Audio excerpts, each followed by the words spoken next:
Catherine Bernardo napalukso kay Alden Richards. Oh my God, kinilig na naman ang girl na si Catherine dahil alam naman natin na sobrang love na love niya ang binatang si Alden Richards. Wala na magagawa pa ang mga taong ayaw sa kanilang relasyon, lalo na si Catherine Bernardo na mismo. Ang nagbibigay kaligayahan, nagbibigay pag-asa na masanay, mabigyan katuparan ang lahat ni Alden Richards sa pagmamahal niya para kay Queen Catherine. Laging sinasabi ni Alden at Catherine na sila lamang ang magmamahalan habang buhay. Kaya kahit ano pa ang paninirang gawin ng mga bashers ay hanggang doon lang umano sila. Sabi nga nila na hindi pwede na mangyayari ang kasal ng Cat and Love team. Ngunit wala na umano sila magagawa pa dahil suportado ng taong bayan si Alden at Catherine, at sabi nga nila na si Alden Catherine lamang ang gusto lang makatuloy at magsasama sa habang buhay.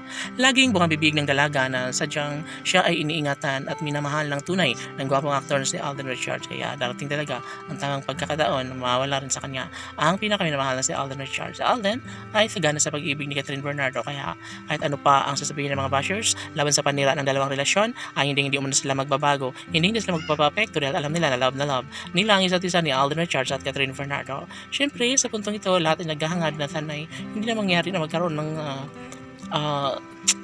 mga pagsubok at kaya nila ito na mapagtagumpayan hanggang sa mabigyan katuparan ng kanilang pag-iisang dibdib. Of course, ang kanilang career ay mas lalong musbong, mas lalong pinag-uusapan sa lahat ng social media platform na tadyang naman na nakakilig talaga ang tambalan at ang pagbigay sa kanila ng kaligayahan sa kanilang mga pamilya. Si Alden Richards ay hindi mawawala ng pag-asa, hindi may sa katuparan ang kaguluhang ninanais ng mga bashers. Sabi nga ni Alden Richards na gagawin niya ang lahat upang sa ganun ay mapasa kanya, maisakatuparan niya ang pangarap na may kasal sa pretty girl na si Catherine Bernardo. Kaya kahit ano pa ang paninirang gawin ng taong ay kanilang relasyon, hanggang doon na lang sila. Tanong ng mga netizens, pwede nga ba na mangyari ang kanilang pag-iisang dibdib gayong marami ang nagsasabi na may ibang mahal si Catherine Bernardo? Oh my God, hindi totoo yan dahil sabi nga ni Catherine Bernardo na mga chismis lamang umano yun patungkol sa kanilang dalawa. Ngunit lagi silang magkakasama araw-gabi ni Alden at Catherine at lagi nilang ginagawa ang mas makapagbibigay sa kanila ng panghabang buhay na kaligayahan at pagsasama ni Alden at Catherine. Punong-puno ng pagmamahal at pag-asa si Alden at Catherine, kaya kahit ano pa ang mangyayari, sinisiguro ng mga fans ng Cat and Love team na sila at sila lamang ang magmamahalan at magsasama sa habang buhay.